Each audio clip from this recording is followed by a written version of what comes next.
Hi hello నమస్తే welcome to my YouTube channel drama of life. Ramu అనే వ్యక్తి బెలూన్లు అమ్మేవాడు. అతడు పగలు రాత్రి అనే తేడా లేకుండగా రోజంతా తిరిగి బెలూన్లు అమ్మినా కూడా అతను పిల్లలకు కడుపు నిండా ఆహారం పెట్టేంత డబ్బు కూడా వచ్చేది కాదు. ఒకసారి అతను మార్కెట్లో బెలూన్లు అమ్ముతుండగా ఒక ధనవంతురాలు అతనికి 100 రూపాయలు ఇచ్చి 4 బెలూన్లు కావాలని అడిగింది. అప్పుడు రాము, మేడం, ఈ బ్యాగ్లో బెలూన్లున్నాయి, మీకేది కావాలో అది తీసుకోండి అని చెప్పాడు. అప్పుడు ఆ మహిళ బ్యాగ్లో నుండి బెలూన్ తీసుకుంటుండగా ఆమె చేతుల్లో నుంచి బంగారు ఉంగరం జారిపోయి ఆ బ్యాగులో పడిపోయింది. ఆ తర్వాత రాము ఇంటికి వచ్చి చూసేసరికి బ్యాగులో నుంచి బంగారు ఉంగరం బయటపడింది. అప్పుడు అతని భార్య ఇలా చెప్పింది, ఏమండి, మనం ఆ బంగారు ఉంగరాన్ని అమ్మితే మన సమస్యలు సులభంగా తీరుతాయి. కానీ రాము మాత్రం ఆ మహిళను కనుగొని ఆమెకు బంగారు ఉంగరాన్ని తిరిగిచ్చాడు. కానీ అతని ఇంటికి వచ్చేసరికి అతడి చిన్న కొడుకు ఆకలితో కళ్ళు తిరిగి పడిపోయాడు. దీంతో రాము భార్య, నీ నిజాయితీ నా కొడుకుని ఈ పరిస్థితికి తెచ్చింది అని అతన్ని వేధించటం ప్రారంభించింది. అప్పుడు అకస్మాత్తుగా తలుపు తట్టిన శబ్దం వచ్చింది మరియు రాము తలుపు తెరవగానే అతను షాక్కి గురయ్యాడు. ఎందుకంటే అతని ముందు ఈరోజు కూడా ఎండలో రాము రోడ్డుపై నిలబడి ఇలా చెబుతున్నాడు, రండమ్మా రండి, మీ పిల్లల కోసం బెలూన్లను తీసుకోండి. ట్రాఫిక్ సిగ్నల్స్ దగ్గర రెడ్ లైట్ పడి వాహనాలు ఆగిన వెంటనే రాము పరిగెడుతూ వెళ్ళి, సార్, మేడం, ఒక బెలూన్ తీసుకోండి అని బెలూన్లను అమ్మే ప్రయత్నం చేశాడు. కానీ ఈరోజు ఉదయం నుంచి ఒక్క బెలూన్ కూడా అమ్ముడుపోలేదు. అప్పుడు అతడు కారులో ఉన్న ఒక ఆవిడ దగ్గరికి వెళ్ళి, మేడం, నా పిల్లలు ఉదయం నుండి ఏమీ తినలేదు, ఆకలితో ఉన్నారు. అతని కళ్ళల్లో నిస్సహాయత ఉంది. ఎందుకంటే ఉదయం అతను పనికి బయలుదేరుతున్నప్పుడు అతని కూతురు వేలు పట్టుకొని లాగింది. ఆమె పెదవులు పూర్తిగా ఎండిపోయి శరీరమంతా కృంగిపోయి బక్కచిక్కి నీరసంగా ఉంది. నాన్నగారు, రాత్రికి పిండి తెస్తారా? నాకు చాలా ఆకలిగా ఉంది. మీ నాన్న పిండి తెస్తే అప్పుడు నేను నీకు రోటీలను చేసి ఇస్తానని అమ్మ చెప్పింది. అప్పుడు రాము తన కూతురి చేయి పట్టుకొని, సరే అమ్మా, నేను తీసుకొస్తాను, నువ్వు చింతించకు అని చెప్పి బయలుదేరాడు. కానీ దురదృష్టవశాత్తు ఒక్క బెలూన్ కూడా అమ్ముడుపోలేదు. కానీ ఈసారి ఖచ్చితంగా పిండి ఇంటికి తీసుకెళ్లాలని చాలా ప్రయత్నం చేస్తున్నాడు. ఇప్పుడు ఆ దుకాణదారుడు కూడా అప్పుగా ఒక్క వస్తువును కూడా ఇవ్వనని స్పష్టంగా నిరాకరించి చెప్పాడు. అతను చాలా కలత చెందాడు. కానీ అతడు రాత్రంతా వీధుల్లో నిలబడి ఒక్క బెలూన్ని కనుక్కోండి అని ప్రజలను వేడుకున్నాడు. కానీ ఒక్క బెలూన్ కూడా ఎవ్వరు కొనలేదు. అతను చాలా విచారంగా ఇంటికి తిరిగి వచ్చాడు. ఆ రోజు అతని జేబు పూర్తిగా ఖాళీ అయ్యింది. కళ్ళల్లో కన్నీళ్లతో ఇంటికి తిరిగి వచ్చాడు. ఇంటికి రాగానే భార్య తలుపు తీసి ఇలా చెప్పింది, ఏం జరిగింది? ఏమైనా అమ్ముడుపోయాయా లేదా? అప్పుడు రాము లేదని చెప్పి తల ఆడించి ఇలా చెప్పటం మొదలుపెట్టాడు, ఈరోజు ఏమీ అమ్ముడుపోలేదు. నేను చాలా ప్రయత్నించాను. కానీ ఇలా చెబుతూ అతడి కళ్ళల్లో వచ్చే కన్నీళ్లను తుడుచుకున్నాడు. అప్పుడు అతడి భార్య, మీ నాన్న వస్తే పిండి తెస్తారని ఉదయం నుంచి పిల్లలకి మాట చెబుతూ కాలక్షేపం చేస్తున్నాను. ఇప్పుడు మీరే చెప్పండి, నేను పిల్లలకు తినటానికి ఏం పెట్టాలి? ఏమండి, నేనైతే ఆకలితో ఉండగలుగుతాను, కానీ పిల్లలను ఆకలితో ఉంచలేము. ఆకలితో అలమటిస్తూ ఏడుస్తున్న నా పిల్లల్ని చూడటం నాకంత సులభం కాదు అని అన్న భార్య సురేఖ కళ్ళల్లో కన్నీరు వచ్చాయి. తండ్రిని చూసిన పిల్లలు త్వరగా పరిగెత్తుకుంటూ అతని వద్దకు వచ్చి ఇలా చెప్పటం మొదలుపెట్టారు, నాన్నగారు, పిండి తెచ్చారా? తల్లి, నేను తిరిగి వచ్చేసరికి పిండి దుకాణం మూసి ఉంది అని రాము చెప్పాడు. నాన్న, నాకు చాలా ఆకలిగా ఉంది, నా కడుపులో నొప్పిగా ఉంది, తిండి తింటే కడుపు నొప్పి పోతుంది అని కూతురు చెప్పటంతో వెంటనే అతను తన చిన్న కూతుర్ని కౌగిలించుకొని ఏడవటం మొదలుపెట్టాడు. అతను చాలా నిస్సహాయమైన పరిస్థితిలో ఉన్నాడు. పెరిగిన ధరలు పేదవాడి వెన్ను విరుస్తుంది. లేకుంటే కనీసం పిల్లలకు రోటీ మరియు పచ్చడైనా అందించేవాడిని. పిల్లల పరిస్థితి చూసి అతడు ఇంటి నుంచి బయటికి వచ్చాడు. వర్షం కురుస్తున్న అతడు రోడ్డుపైకి వెళ్ళి, నా ఇంట్లో పిల్లలు ఆకలితో ఏడుస్తున్నారు, దయచేసి ఆ దేవుడి కోసం నాకు సహాయం చెయ్యండి అని చేతులు జోడించి వేడుకున్నాడు. కానీ కొందరు మాత్రం అతన్ని మందలించారు, చూడటానికి దున్నపోతులా ఉన్నావు, కష్టపడి సంపాదించుకోకుండగా ఇలా అడుక్కోటానికి నీకు సిగ్గులేదా? అప్పుడు అతడు ఇలా చెప్పాడు, నేను రోజంతా కష్టపడి బెలూన్లను అమ్ముతున్నాను, కానీ ఒక్కరు కూడా నా దగ్గర బెలూన్లను కొనటం లేదు. ఇప్పుడు నేనేం చెయ్యాలి? నేను చాలా పేదవాడిని. ఆ దేవుడి కోసం నాకు 1 కిలో పిండి ఇవ్వండి. ఇలా చెబుతూ అతడు వెక్కి వెక్కి ఏడవటం మొదలుపెట్టాడు. అతడు రోడ్డుపై మోకాళ్ళ మీద కూర్చున్నాడు. ఇప్పుడు కూడా అతడు బెలూన్ స్టిక్ని చేతిలో పట్టుకొనే ఉన్నాడు. దానిపై కొన్ని బెలూన్స్ వేలాడుతున్నాయి. అదే గుడ్డ సంచి మెడలో వేలాడుతూ ఉంది. అందులో గాలి నింపని బెలూన్లు పడి ఉన్నాయి. అతడు మోకాళ్లపై కూర్చొని ఏడుస్తున్నాడు. అక్కడ ఉన్న జనాలందరూ అతన్ని కళ్ళప్పగించి చూస్తున్నారు. కొందరు కుడివైపుకు, ఇంకొందరు ఎడమవైపుకు వెళ్తున్నారు. అప్పుడే మెయిన్ రోడ్డు మీద ఒక కారు వచ్చి అతని దగ్గర నిలబడింది. అక్కడ ఆ కారులో ఒక ధనవంతురాలైన మహిళ కూర్చొని ఉంది. ఆమెకు 30 నుంచి 32 సంవత్సరాల వయసు ఉండవచ్చు. ఆమెకు 2 పిల్లలున్నారు. వెనక సీట్లో కూర్చున్న పిల్లలు బెలూన్ కొనివ్వమని మారం చేస్తున్నారు. అతడు త్వరగా కళ్ళు తుడుచుకొని త్వరగా లేచి నిలబడి కారు దగ్గరికి వచ్చాడు. బహుశా ఆమె అతడు ఏడవటం చూసి ఉండవచ్చు.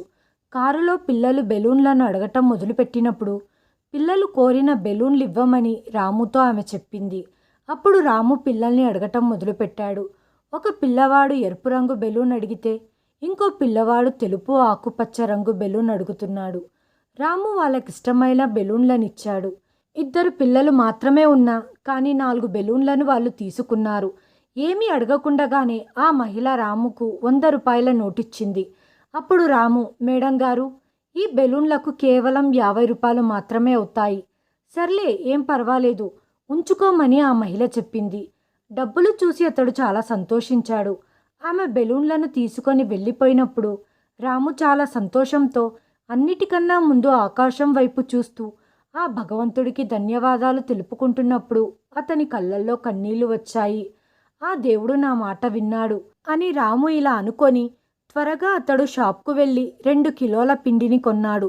కూరగాయలు తీసుకుందామని దుకాణానికి వెళ్ళినప్పుడు కూరగాయలతను దుకాణం మూసేస్తుంటే అతని నుంచి కొత్తిమీర, పచ్చిమిర్చి తీసుకున్నాడు. ఇంటికి వచ్చేసరికి పిల్లలు ఏడుస్తున్నారు. రాము భార్య కూడా కన్నీళ్లు పెట్టుకుంది. తండ్రి చేతుల్లో బ్యాగులు చూడగానే పిల్లల ముఖం వెలిగిపోయాయి. రాము భార్య కూడా అతని వద్దకు వచ్చింది. రాము చేతుల్లో ఉన్న పిండి బ్యాగును భార్యకు అందించాడు. రాము మరో బ్యాగును అందిస్తూ, ఇందులో కొత్తిమీర, పచ్చిమిర్చి ఉన్నాయి.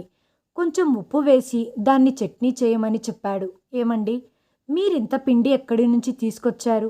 దీనితో మనకు సులువుగా 3-4 రోజులు గడిచిపోతాయి అని అడగ్గా రాము ఇలా చెప్పాడు. ఆ దేవుడి దయవల్ల ఒక మేడం గారు మనకు సహాయం చేశారు. అతడు దేవుడు ముందు నిలబడి ఏడుస్తూ ఉన్నాడు. అప్పుడు దేవుడు అతని మాట విన్నాడు. అతడు ఆ దేవుడికి కోటి ధన్యవాదాలు చెప్పుకున్నాడు. అతని భార్య త్వరగా పిండిని కలిపి చట్నీ చేసింది. రొట్టెలు వండటం చూసిన పిల్లలు పరిగెత్తుకుంటూ తమ తల్లి వద్దకు వెళ్ళి రొట్టెలు తినటానికి కూర్చున్నారు. రాము మంచం మీద కూర్చొని అతను చూస్తూ ఉన్నాడు. రాముకు 3 పిల్లలు, 2 కొడుకులు మరియు 1 కూతురుంది. అందరికన్నా కూతురు చిన్నది. కొడుకులు కూడా మరి అంత పెద్ద వయసువారు కాదు. ఒకడికి 8 సంవత్సరాలుంటే ఇంకొకరికి 6 సంవత్సరాలున్నాయి. కుమార్తెకు 5 సంవత్సరాలు. 3 రొట్టెలను వండి పిల్లలకిచ్చి ఆమె ఇలా చెప్పటం మొదలుపెట్టింది. ఇప్పుడు మీరు కాస్త ఓపిక పట్టండి. మీ నాన్నగారు ఉదయాన్నే వెళ్ళిపోయారు. అతను కూడా ఆకలి దప్పికలతో ఉన్నాడు. ముందు మీ నాన్నకు రొట్టెలను చేసి ఇస్తాను అనటంతో, వద్దు, ముందు నా పిల్లలు కడుపు నిండా తిననివ్వు. వాళ్ళ కడుపు నిండినప్పుడే నాకు మనశ్శాంతి లభిస్తుంది. నా గురించి బాధపడవద్దు. నాకు తర్వాత ఆహారాన్ని ఇవ్వు అని రాము చెప్పాడు. పిల్లలు కడుపు నిండా అన్నం తిన్నాక ఎగురుకుంటూ ఆడుకోవటం మొదలుపెట్టారు. వాళ్ళను చూసిన రాము మనసులో ఆ స్త్రీని ఆశీర్వదిస్తూ ఉన్నాడు. రాము మరియు సురేఖ ఇద్దరు కలిసి కూర్చొని భోజనం చేశారు. ఈ రోజు ఆమె కూడా చాలా సంతోషంగా ఉంది. లేకపోతే ఆమె 24 గంటల్లో ఒక్క ఆహారం మెతుకు కూడా చూడలేదు. 2 రోజుల నుంచి సద్ది రొట్టెను నీళ్లలో నానబెట్టి ఆమె పిల్లలకు తినిపించింది. ఎందుకంటే 3 రోజుల నుంచి ఎవ్వరూ బెలూన్లను కొనటం లేదు. ఇప్పుడు రాముకు 3 రోజుల వరకు ప్రశాంతత లభించింది. ఎందుకంటే ఇంట్లో సరిపడ పిండి ఉంది. దాంతో అతని ఇంటికి తాగటానికి మరియు తినటానికి జరిగిపోతుంది. రాము ఒకరోజు సాయంత్రం సమయంలో దగ్గరలో ఉన్న మార్కెట్లో బెలూన్లను అమ్ముతున్నాడు.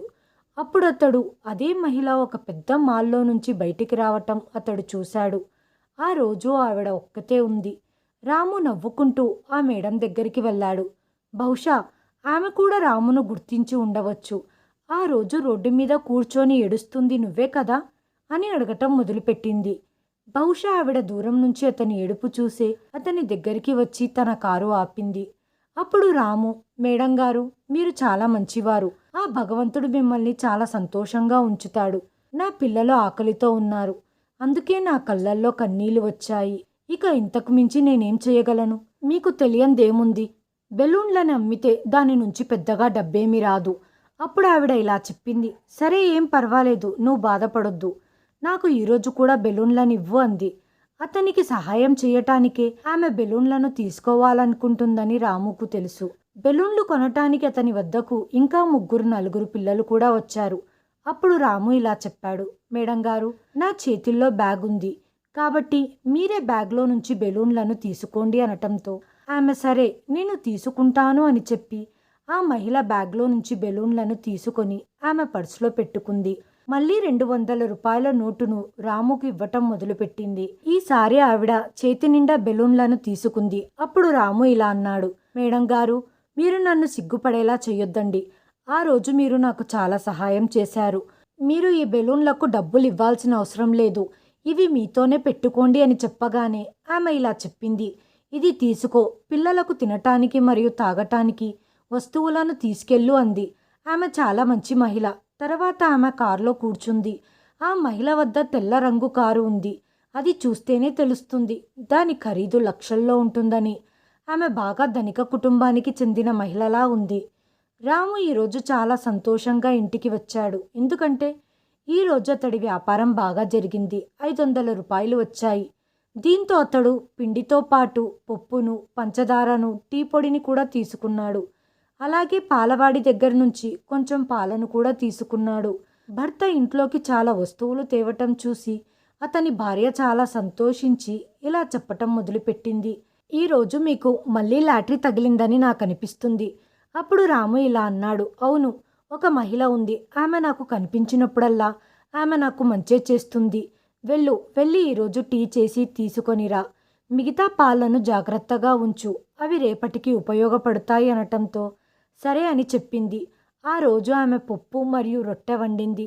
పిల్లలు చాలా సంతోషంగా ఉన్నారు. ఎందుకంటే గత కొన్ని రోజులుగా వాళ్ళు ఎండు రొట్టెలను తిని నీళ్లు త్రాగేవారు. రాము కూడా కాళ్ళు చేతులు కడుక్కొని భోజనం చేశాడు. అతని కూతురు ప్రతిరోజు రాత్రి అతని బెలూన్ బ్యాగుతో ఆడుకునేది. బెలూన్లన్నీ బ్యాగులో నుంచి బయటికి తీసేది. మళ్ళీ బెలూన్లన్నీ లెక్కపెట్టి బ్యాగులో ఉంచేది. ఆ తర్వాత ఆమె తన తండ్రి వద్దకు వెళ్ళి, నాన్నగారు, నేను ఈ యొక్క బెలూన్ తీసుకుంటాను, నేను దీనితో ఆడుకుంటాను అని చెప్పింది. రాము కూడా సరే తీసుకో అని చెబుతాడు. ఆ రోజు ఆ చిన్న ప్రాంగణంలోనే రాము మిగిలిన బెలూన్లను లెక్క పెడుతుండగా అతనికి వాటిలో ఏదో మెరుస్తున్నట్లు కనబడింది. అతను ఆశ్చర్యానికి లోనయ్యాడు. బెలూన్లో మెరుస్తూ ఉండే వస్తువు ఏముంటుంది? తన భార్య టీ తేవటానికి వెళ్ళింది. రాము ఆ మెరుస్తున్న వస్తువు ఏంటా అని దాన్ని చేతుల్లోకి తీసుకున్నాడు. చూసిన వెంటనే ఆశ్చర్యంతో అతని కళ్ళు పెద్దవైపోయాయి. అది ఒక డైమండ్తో ఉన్న బంగారపు ఉంగరం. ఇంట్లో కరెంటు కూడా లేదు, కేవలం ఒక లాంతర్ తప్ప. అయినా కూడా ఆ ఉంగరంతో అక్కడ ఒక వెలుగు నిండి ఉంది. సురేఖ టీ తీసుకొని వచ్చి రాము కింద కూర్చొని ఉండటం చూసి దగ్గరికి వచ్చి ఆ ఉంగరాన్ని చూసి ఆమె కూడా అలా కింద కూర్చుండిపోయి ఆశ్చర్యంగా అడిగింది. ఇది ఒక డైమండ్తో ఉన్న ఉంగరం అని చెప్పాడు రాము. ఇది బాగా మెరుస్తుంది, ఎంత బాగుందో అని చెప్పింది సురేఖ. ఇది విని రాము సురేఖను ఆశ్చర్యంగా చూశాడు. ఏమండి, ఇది మీ సంచిలోకి ఎలా వచ్చింది అని అడిగింది. నాకు తెలియదు, అది ఎలా వచ్చిందో నాకు గుర్తులేదు అన్నాడు. అలా ఎలా ఇంత ఖరీదైన వస్తువు మీ సంచిలోకి ఎలా వచ్చిందో మీకు తెలియదా అని చెప్పింది సురేఖ. బెలూన్లను నేనే స్వయంగా తీసి పిల్లలకు ఇస్తూ ఉంటాను, ఇలా ఎప్పుడూ జరగలేదు అని జేబులో ఉంగరాన్ని వేసుకొని ఆలోచిస్తూ ఉన్నాడు. అతనికి అనిపిస్తుంది ఉంగరం బంగారుదై ఉండవచ్చు, లేదా బంగారుది కాకుండా కూడా ఉండవచ్చు. ఎవరైనా పిల్లలు బెలూన్లను తీసుకుంటూ పొరపాటున వాళ్ళ వేళ్ళు నుంచి జారి బ్యాగులో పడిపోయి ఉండవచ్చు. కానీ ఉంగరం సైజు చూస్తే పిల్లలదిగా అనిపించటం లేదు. రోజంతా ఇదే ఆలోచనలో, ఆందోళనలో రాత్రి సరిగ్గా నిద్ర కూడా పోలేకపోయాడు. ఉదయమే లేచి మళ్ళీ బెలూన్ ఉండే బ్యాగును తగిలించుకొని అమ్మటానికి వెళ్ళిపోయాడు. పనిలో పడి ఉంగరం గురించి రాము మరచిపోయాడు. అనుకోకుండగా ముందు రోజు బెలూన్లు కొన్న మహిళ ఆ ప్రదేశంలో టెన్షన్తో ఏదో వెతకటం గమనించాడు రాము. రాము వెంటనే ఆమె దగ్గరికి వచ్చి, మేడం గారు, ఏమయ్యింది? ఎందుకంత టెన్షన్గా ఆందోళనగా కనపడుతున్నారు అని అడిగాడు. అవును, నాకు చాలా పెద్ద నష్టం జరిగింది. నేను చాలా ఆందోళనలో ఉన్నాను అని సమాధానమిచ్చింది. ఏం నష్టం జరిగింది మేడం అన్నాడు. నా బంగారు ఉంగరం ఇక్కడే ఎక్కడో పడిపోయింది. అది దొరుకుతుందేమో అని వెతుకుతూ ఉన్నాను అని సమాధానం చెప్పింది. నా సంచిలో పడిన బంగారు ఉంగరం ఈమదేనేమో అని ఆలోచిస్తూ ఆమెకు కేక వేసి పిలిచేలోపు తొందరగా కారు ఎక్కి వెళ్ళిపోయింది. వెంటనే రాముకి తన ఇంటి ఖర్చులు గుర్తొచ్చాయి. బంగారు ఉంగరం అయితే ఎంతో విలువై ఉంటుంది. రాము బంగారు షాప్కి వెళ్ళాడు. ఆ షాప్ యజమాని రాముని చూసి, వెళ్ళు వెళ్ళు, బయటికి వెళ్ళు, ఇక్కడ ఎవరు చిన్నపిల్లలు లేరు నీ బెలూన్లను కొనటానికి అని అన్నాడు. ఇక్కడ నాకు వేరే పని ఉంది అన్నాడు రాము. నీకేం పని ఇక్కడ అని అడిగాడు యజమాని.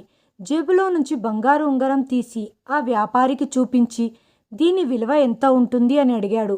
ఆ వ్యాపారి ఉంగరాన్ని చూసి, రాముని తన అవతారాన్ని చూసి, ఇది వజ్రంతో ఉన్న బంగారపు ఉంగరం, చాలా విలువైంది. ఈ ఉంగరం నీకెక్కడిది అన్నాడు. ఈ ఉంగరం నా భార్యది, దీని విలువ చెప్పండి అన్నాడు. సరే చెబుతాను అని దాని బరువును తూచి, ఇది దగ్గర 1,00,000 రూపాయలుంటుంది. నువ్వు అమ్మాలనుకుంటున్నావా అని అడిగాడు వ్యాపారి. ఇది అమ్మితే నా ఇంట్లో ఉన్న పరిస్థితులు మారిపోతాయి అని మనసులో అనుకొని, లేదు లేదు, ఇప్పుడే అమ్మదలుచుకోలేదంటూ ఉంగరాన్ని తీసుకొని ఇంటికి బయలుదేరాడు. ఇంటికి వెళ్ళి చూసేసరికి అతని కొడుకు జ్వరంతో వణికిపోతున్నాడు.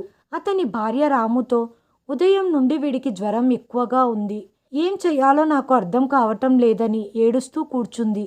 ఈరోజు రాముకి బెలూన్లేమీ అమ్ముడుపోలేదు. ఏమీ చెయ్యలేక నిస్సహాయ స్థితిలో మంచంపై కూర్చున్నాడు. ఇంట్లో తినటానికి తాగటానికి అన్నీ ఉన్నాయి, కానీ జేబులో ఒక పైసా లేదు. నేను వీణ్ణి ఎలా డాక్టర్ దగ్గరికి తీసుకెళ్ళాలి అని ఆలోచిస్తూ, ఒకవేళ ఆ ఉంగరాన్ని అమ్మేస్తే తన దరిద్రమంతా పటాపంచలవుతుంది. కానీ ఆ మేడంకి ఏమని సమాధానం చెప్పగలను? కానీ తను నా మీద అనుమానం పడటానికి ఏ ఆధారం లేదు. ఒకవేళ ఉంగరం నేను అమ్మేస్తే నా పిల్లవాడిని డాక్టర్ దగ్గరికి తీసుకెళ్ళగలను, వీడికి మంచి చికిత్స అందించగలను, నా ఇంటి పరిస్థితులు కూడా మారిపోతాయి. ఈ 1,00,000 రూపాయలు ఏమి చిన్న మొత్తం కాదు అని ఆలోచిస్తుండగా రాము తన భార్యని తన దగ్గరికి రమ్మని పిలిచాడు. ఆమె దగ్గరికి వచ్చి మంచం మీద కూర్చుంది. నిన్న రాత్రి నా బ్యాగులో దొరికిన ఉంగరాన్ని నిన్న జేబులో వేసుకున్నాను కదా, అది నిజంగానే వజ్రంతో కూడిన బంగారపు ఉంగరం అన్నాడు. భార్య ఆశ్చర్యంగా చూస్తూ, నీకెలా తెలుసు అని అడిగింది. రాము ఆమెకు జరిగిందంతా చెప్పాడు. ఆ ఉంగరం 1,00,000 రూపాయల విలువ చెయ్యగలదు. అతని భార్య ఆనందంతో, దేవుడు మనకు ఒక మంచి అవకాశాన్నిచ్చాడు, మనల్ని మనం బాగుపరుచుకోవటానికి. ఆ ఉంగరాన్ని అమ్మేసి బాబుకు డాక్టర్ దగ్గర చూపిద్దామంటుండగా రాము ఈ ఉంగరం ఏ మహిళదో ఆమె కనపడ్డారు. ఆమె చాలా ఆందోళనలో దీన్ని కోసం వెతుకుతూ ఉన్నారు. మీకేం తెలుసు ఆమె మళ్ళీ మిమ్మల్ని కలుస్తుందో లేదో అని సమాధానమిచ్చింది భార్య. నేను తన బండి నెంబర్ చూశాను, నాకు గుర్తుంది. ఉంగరాన్ని తనకిచ్చేయాలనే ఉద్దేశం నాకుంది, అందుకే దాని విలువ ఎంతో తెలుసుకున్నాను. మీరు ఆమెకు ఈ ఉంగరాన్ని ఇచ్చినా ఆమె మీకు మహా అంటే 500-1000 రూపాయలు ఇస్తుంది. అవి మనకు దేనికి ఉపయోగపడవు. బాబు చికిత్స చేయించడానికి చాలా ఖర్చవుతుంది. ఈ రోజుల్లో మందులు కూడా రేట్లు పెరిగిపోయాయి. మనం వాడికి చికిత్స ఎక్కడి నుంచి అందించగలం? మీరు ఇంత నిజాయితీ పరులుగా ఉండాల్సిన అవసరం లేదు. మన కొడుకు ఆరోగ్యం బాగోలేదు, ముందు మన బాబు గురించి ఆలోచిద్దాం. ఆ ఉంగరాన్ని అమ్మేసి రండి. కొడుకు పరిస్థితిని చూస్తే చాలా దీనంగా తయారయింది. ఈ ఉంగరాన్ని అమ్మేస్తే ఆ మేడంకి ఎలా తెలుస్తుంది? నా మీద ఆమెకు ఎలా అనుమానం వస్తుంది? అనుమానం వచ్చే అవకాశం లేదు. అతను మళ్ళీ మార్కెట్కి వెళ్ళిపోయాడు. బంగారు వ్యాపారి దగ్గరికి వెళ్ళి ఆ ఉంగరాన్ని తీసి అతని ముందుంచాడు. కానీ అతని మనసులో ఏదో ఆందోళన ఉంది. అతని మనసు లోపల నుంచి ఒప్పుకోవటం లేదు. ఆమె చాలా ఆందోళనగా తన ఉంగరం వెతకటం అతని కంటి ముందు కనిపిస్తూ ఉంది. నిన్న నేను బాధలో ఉంటే ఆమె 100 రూపాయల నోటు తీసిచ్చి నా బాధను తీర్చింది. అలాంటి వ్యక్తికి నేను ద్రోహం చెయ్యలేను. నేను ఎంతో కష్టంలో ఉన్నప్పుడు ఆమె సహాయం చేసింది అనుకొని ఉంగరాన్ని తీసుకొని షాపు నుంచి బయటికి వచ్చేశాడు. ఆ కార్ నెంబర్ని డ్రైవర్గా పనిచేసే తన స్నేహితుడికి తెలియజేశాడు. అతనికి ఆ కార్ నెంబర్ ఉన్న అడ్రస్ కావాలి అని అడిగాడు. అతని స్నేహితుడు కొద్దిసేపట్లోనే ఆ కార్ నెంబర్ ఉన్న అడ్రస్ తెలియజేశాడు. ఆ మహిళ మార్కెట్ వెనకాల ఉన్న ఏరియాలోని ఒక బంగ్లాలో ఉంటుంది. రాము ఆ ఇంటికి వెళ్ళాడు. ఆ ఇంటికున్న గేట్ని తట్టగా అక్కడ ఉన్న వాచ్మెన్ వచ్చి ఎవరు కావాలి అన్నాడు. రాము, నేను మేడంతో మాట్లాడాలి అన్నాడు. మేడం గారు చాలా ఆందోళనలో ఉన్నారు. ఆమె ఎవరితో కలవరు అని అన్నాడు. ఆమె ఒక్కసారి నన్ను కలిస్తే ఆమె ఆందోళనను నేను దూరం చేస్తాను అన్నాడు రాము. వాచ్మెన్ అతన్ని కింది నుంచి పై వరకు చూసి, నువ్విక్కడే ఉండు, నేను అమ్మగారిని అడుగుతాను అని లోపలికి వెళ్ళాడు. కొంతసేపటికి ఆ మహిళ బయటికి వచ్చి రాముని చూసి నవ్వి, నీకు మా ఇంటి అడ్రస్ ఎలా తెలుసు అని చెప్పింది. మీ కార్ నెంబర్తో మీ అడ్రస్ కనుక్కున్నాను మేడం అని జవాబిచ్చాడు. తన జేబులో నుంచి వజ్రపు ఉంగరాన్ని తీసి ఆమె ముందు ఉంచాడు. ఆ ఉంగరాన్ని చూసి ఆమె చాలా ఆనందపడింది. ఇంకోవైపు రామును చూసి, ఇది మీకెక్కడ దొరికింది అని అడిగింది. మేడం, మీరు ఆ రోజు నా బ్యాగ్లో బెలూన్లను తీసుకోవటానికి చేయి పెట్టినప్పుడు అందులో పడిపోయింది. నిన్న కూడా మిమ్మల్ని పిలుస్తూనే ఉన్నాను, కానీ మీరు కారెక్కి వెళ్ళిపోయారు. ఉంగరాన్ని ఆమెకిచ్చి, మీ ఉంగరం మీరు తీసుకోండి అని చెప్పాడు. ఆమె చాలా ఆనందపడింది. అదే సమయంలో ఆ మహిళ స్నేహితురాలు కూడా అక్కడే ఉంది. ఆ మహిళ తన స్నేహితురాలితో, ఇలాంటి నిజాయితీపరులైన వ్యక్తులు ఉండటం వల్ల ఇంకా ఈ సమాజం నడుస్తూ ఉంది. అతను చాలా పేదవాడు. అతని ఇంట్లో తినటానికి కూడా సరిగ్గా ఉండదు. ఇలాంటి పరిస్థితుల్లో అతను తన దగ్గర ఈ ఉంగరాన్ని ఉంచుకోగలడు. నేనసలు ఇతని సంచిలో నా ఉంగరం పడింది అనే ఆలోచనే నాకు రాలేదు. అతను పైన కూడా అనుమానం రాలేదు. అయినా కూడా అతను ఉంగరాన్ని నాకు తిరిగిచ్చాడు. అప్పుడు ఆమె స్నేహితురాలు, నేను ఒక సోషల్ నెట్వర్క్ నడుపుతున్నాను, దానిలో ఇతను చేసిన పనిని అప్లోడ్ చేస్తాను అని చెప్పింది. రాము ఇది విని, నాకు ఇదంతా నచ్చదండి అన్నాడు. కానీ ఆమె అదేం వద్దు అని రాముతో ఒక వీడియో తీసి అతని నిజాయితీ గురించి అందరికీ తెలిసేలా వీడియో అప్లోడ్ చేసింది.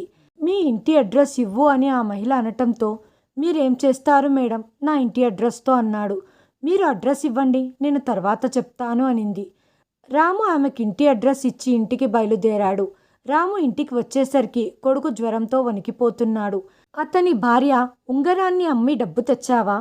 కొడుకు ఆరోగ్యం క్షీణిస్తుంది అని అడగ్గా రాము నిస్సహాయంగా నిలబడి చూస్తున్నాడు. అది ఎవరికి చెందాలో వాళ్ళకు అందించి వచ్చాను అని సమాధానమిచ్చాడు రాము. ఇది విని సురేఖ తల బాదుకుంటూ ఏడుస్తూ, నువ్వేం చేశావు? నీ నిజాయితీ నా కొడుకు ప్రాణం మీదికి వచ్చింది. ఆమె ఏడుస్తూ రాముని తిట్టడం మొదలుపెట్టింది. రాము కూడా ఆలోచనల్లో పడ్డాడు. మేడంకి నేను ఉంగరాన్ని ఇచ్చిన వెంటనే ఆమె ఏదైనా ఇవ్వగలదు, కానీ ఆనందంలో అన్నీ మర్చిపోయింది. ఆమె 500 1000 ఇచ్చి ఉంటే నా కొడుకు మందులకు డబ్బులు చేతిలో ఉండేవి. కానీ బాబు ఆరోగ్యం క్షీణిస్తూనే ఉంది. రాముకు ఏం చేయాలో అర్థం కావటం లేదు. సాయంత్రం అయిపోయింది. బాబుకు జ్వరం ఎక్కువైపోయింది. రాము ఏడుస్తూ, దేవుడా, నాకు ఏదో రకంగా సహాయం చెయ్యి అని అర్థిస్తున్నాడు. కొడుకు తలపై తడిగుడ్డను ఉంచి కొడుకును పరీక్షగా చూస్తూ ఉన్నాడు. సురేఖ కొడుకు పరిస్థితి చూసి ఏడుస్తూ కూర్చుంది. తెల్లవారిపోయింది. ఉదయాన్నే వాళ్ళ ఇంటి తలుపు ఎవరో తట్టిన శబ్దం వచ్చింది. సురేఖ వెళ్ళి తలుపు తీయగా రాము ఎవరికైతే ఉంగరాన్ని ఇచ్చాడో ఆ మహిళ బయట నిలబడి ఉంది. రాము ఎవరు అని వచ్చాడు. ఆ మహిళను చూసి ఆశ్చర్యపోయాడు. మేడం, మీరేంటి ఇక్కడ అని అడగ్గా, రాము, నిన్న నీతో తీసిన వీడియో రాత్రికి రాత్రే వైరల్ అయిపోయింది. నీ వీడియో పెద్ద మాయ చేసింది. ఆమె తన దగ్గర నుంచి 2 లక్షలు తీసి ఇవి తీసుకో అని ఇచ్చింది. రాము, సురేఖ అంత డబ్బు చూసి ఆశ్చర్యపోయారు. మేడం, ఇంత డబ్బు నేనేం చేస్తాను? ఇది ఆ ఉంగరం యొక్క విలువ కంటే ఎక్కువే ఉంటుంది. ఈ డబ్బు నీ వీడియో వైరల్ అవ్వటం వల్ల వచ్చిన డబ్బు. అది సోషల్ మీడియాలో చూసి చాలామంది నువ్వు చేసిన పనిని మెచ్చుకున్నారు. ఇంకా పూర్తి డబ్బులైతే రాలేదు. ప్రస్తుతానికి ఈ డబ్బు ఉంచు. నీ మంచితనానికి, నీ నిజాయితీకి ఇదే ప్రతిఫలం. ఆ దేవుడే నీకు సహాయం చేయటానికి మమ్మల్ని పంపినట్టున్నాడు. నీకు డబ్బు సంపాదించాలని ఆశ ఉండి నువ్వు ఉన్న కష్టకాలంలో ఆ ఉంగరాన్ని అమ్మి ఉంటే నీకు 1,00,000 రూపాయలు మాత్రమే వచ్చి ఉండేవి. కానీ నీ నిజాయితీ వల్ల ఇప్పుడు ఆ డబ్బుతో పాటు సమాజంలో నీకు మంచి పేరు కూడా వచ్చింది అంటూ ఆ డబ్బును అతని చేతుల్లో పెట్టింది. ఆ డబ్బును చూసి రాము, సురేఖ ఏడుస్తూ సరైన సమయంలో సహాయం అందించిన ఆ దేవుడికి వందనాలు తెలుపుకున్నారు. వెంటనే బాబుని హాస్పిటల్కి తీసుకెళ్లి ట్రీట్మెంట్ ఇప్పించారు. కొద్ది రోజులకి అతడు పూర్తిగా కోలుకున్నాడు. ఆ డబ్బుతో రాము ఒక చిన్న కిరాణం దుకాణాన్ని నడుపుకుంటూ పిల్లలతో ఆనందంగా జీవిస్తున్నాడు. ఈ కథ వల్ల మనం తెలుసుకున్న నీతి ఏంటంటే, మనకు ఎంత కష్టం వచ్చినా మన నిజాయితీని మనం వదులుకోకూడదు. రాము అతని నిజాయితీ మీద నమ్మకం ఉండటం వల్లే ఈరోజు దాని ఫలాన్ని ఆస్వాదిస్తున్నాడు. హాయ్ ఫ్రెండ్స్, ఈ వీడియోను చివరి వరకు చూసినందుకు ధన్యవాదాలు. ప్లీజ్ సబ్స్క్రైబ్ చేయండి, లైక్ చేయండి, షేర్ చేయండి, కామెంట్ చేయండి. Thanks for watching.